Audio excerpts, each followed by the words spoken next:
Selamat petang, salam sejahtera. Terima kasih karena bersama dengan saya di Nazlin Unity Channel. Adakah ini adalah yang paling ditakuti oleh Mahathir Mohamad, paling ditakuti oleh Muhyiddin Yassin, Hadi, dan Perikatan Nasional? Mungkin. Hari ini kita dikejutkan lagi dengan satu perkara yang paling kita tunggu-tunggu. Memang kita suka karena ianya akan menstabilkan negara Malaysia. Kalau di luar sana pembangkang asik mengatakan bahwa Anwar Ibrahim perlu ditukar, bahkan kata mereka Anwar Ibrahim perlu dijatuhkan sebagai Perdana Menteri, tetapi lain pula yang berlaku apabila bakal yang di Pertuan Agong tidak senada dengan pembangkang. Apabila Baginda mengatakan beri Anwar peluang untuk membuktikan kemampuan. Sultan Johor, Sultan Ibrahim, Sultan Iskandar menyeru rakyat Malaysia agar memberi peluang kepada Perdana Menteri Datuk Seri Anwar Ibrahim untuk membuktikan dirinya. Baginda bertitah tidak mungkin Anwar mampu membuat perubahan mendadak dalam tempoh 1 tahun. Saya tidak fikir anda boleh menukar negara dalam 1 tahun, titah Baginda. Saya fikir kerajaan perpaduan ada menteri yang baik seperti Menteri Pengangkutan Anthony Loke Siu Fook. Titah Baginda dipetik dalam wawancara bersama The Straits Times Singapura. Sultan Ibrahim juga menjangkakan tidak akan ada masalah bekerja dengan Anwar kerana Baginda mempunyai hubungan rapat dengan Perdana Menteri. Baginda bertitah Anwar kadangkala menghubunginya untuk mendapatkan nasihat walaupun pada tengah malam. Saya akan menyokong kerajaan, namun jika saya fikir mereka melakukan sesuatu yang tidak wajar, saya akan memberitahu mereka, titah Baginda. Pada 27 Oktober lalu, Sultan Ibrahim dipilih yang di Pertuan Agong yang ke-17. Penyimpan Mohor Besar Raja-Raja Tan Sri Syed Daniel Syed Ahmad berkata, pelantikan Baginda selama 5 tahun iaitu berkuat kuasa 31 Januari 2024. Majlis Raja-Raja juga bersetuju mengisytiharkan Sultan Perak Sultan Nazrin Muhizzuddin Shah sebagai timbalan yang di Pertuan Agong selama 5 tahun mulai dari tarikh yang sama. Sultan Ibrahim menggantikan Al-Sultan Abdullah Riayatuddin Al-Mustafa Bilal Shah dari Pahang yang berkhidmat sebagai yang di Pertuan Agong yang ke-16. Baginda menaiki takhta sebagai yang di Pertuan Agong selama 5 tahun bermulai 31 Januari tahun 2019. Sekian dulu untuk kali ini. Jangan lupa tinggalkan komen anda, sila tekan butang subscribe. Kita jumpa lagi. Bye-bye. Selamat malam, salam sejahtera. Terima kasih karena bersama dengan saya di Nazlin Unity Channel. Ini laporan terkini yang kita terima daripada Putrajaya berkaitan dengan rombakan kabinet Anwar Ibrahim, dipetik daripada myKMU.net. Rombakan kabinet esok, Menteri Kewangan kedua dijangka akan dilantik. Dengan ini, gesaan daripada ramai pihak termasuklah penganalisis politik, penasihat politik mengatakan Anwar Ibrahim sepatutnya melantik Menteri Kewangan yang kedua supaya dapat meringankan tugas beliau sebagai Perdana Menteri dan memberi peluang kepada Anwar Ibrahim untuk lebih dapat menumpukan perhatian terhadap tugas beliau sebagai Perdana Menteri. Jadi, benarkah esok jawatan Menteri Kewangan kedua akan dilantik? Dan ini mungkin orangnya. Ikuti terus ulasan ini kerana anda akan ketahui siapa bakal Menteri Kewangan kedua. Saudara-saudara sekalian, rombakan kabinet dijangka akan dibuat seawal petang esok. Satu notis bernama kepada media menyatakan lantikan baru akan mengangkat sumpah pada jam kira-kira 2.30 petang di Istana Negara. Satu pengumuman juga dijangka akan dibuat sebelum acara itu diadakan. Saudara-saudara sekalian, apa yang menariknya adalah apabila ada gesaan supaya Anwar Ibrahim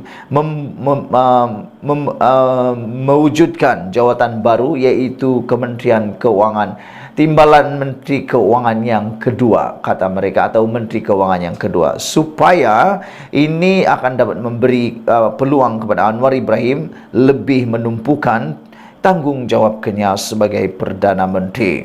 Saudara, sebelum kita berpisah untuk isu kali ini, pada andaian Anda, adakah yang akan dilantik menjadi menteri pada hari esok itu ialah orang yang sudah kita kenali sebelum ini? Ikuti terus ulasan selepas ini. Selamat malam, salam sejahtera. Terima kasih karena bersama dengan saya di Nazilin Unity Channel. Ini laporan terkini yang kita terima daripada risikan di Putrajaya berkaitan dengan rombakan Kabinet Anwar Ibrahim. Menurut laporan kita terima, rombakan Kabinet Anwar Ibrahim dijangka akan berlangsung sekitar jam 3 petang esok.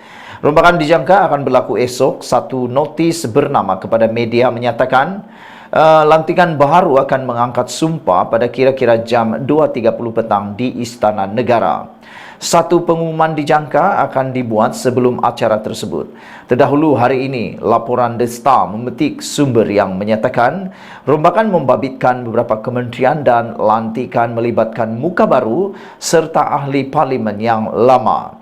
Selain itu, seorang pegawai kepada Perdana Menteri Anwar Ibrahim dalam ciapan di X sebelum ini dikenali sebagai Twitter berkata, rombongan tersebut akan dibuat tak lama lagi, namun tidak menyatakannya secara terperinci.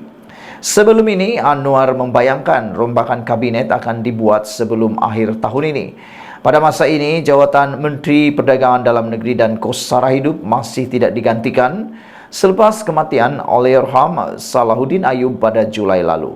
Selain portfolio itu, Anwar turut berdepan desakan daripada beberapa pihak agar menggantikan menteri yang dilihat tidak menunjukkan prestasi yang baik, termasuk daripada parti PKR itu sendiri. Ada juga gesaan agar Anwar yang turut memegang portfolio kementerian melantik Menteri Keuangan kedua agar dia boleh memberi lebih tumpuan kepada tanggungjawab sebagai Perdana Menteri. Ada satu komen daripada netizen mengatakan bahawa mungkin YB Rafizi Ramli adalah Menteri Keuangan yang baru. Kos Sara Hidup masih lagi kepada amanah. Ekonomi diberikan pula kepada DAP, Timbalan Perdana Menteri yang kedua. Haji G ditukar portfolio dan Zahid kekal. Sama-sama kita nantikan pengumuman. Saya rasa untuk Timbalan Perdana Menteri yang kedua, iaitu Fadila Yusuf, tidak akan ditukar kerana beliau mempunyai bilangan kerusi parlimen paling banyak selain Barisan Nasional. Jadi mustahil untuk Timbalan Perdana Menteri kedua digantikan oleh Haji G, kerana Haji G hanya mempunyai beberapa ahli parlimen dan tidak cukup. Selain daripada itu, beliau bukan ahli parlimen. Saudara-saudara sekalian, siapa pula jangkaan anda yang akan mengangkat sumpah sebagai menteri pada hari esok? Kerana menurut laporan yang kita terima,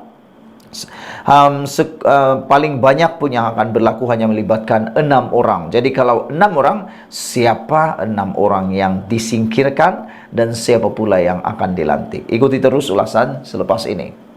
Selamat malam, salam sejahtera. Terima kasih karena bersama dengan saya di Nazilin Unity Channel. Isu yang paling hangat di media sosial pada waktu ini ialah tentang rombakan Anwar Ibrahim dalam kabinet yang dikatakan bakal angkat sumpah esok.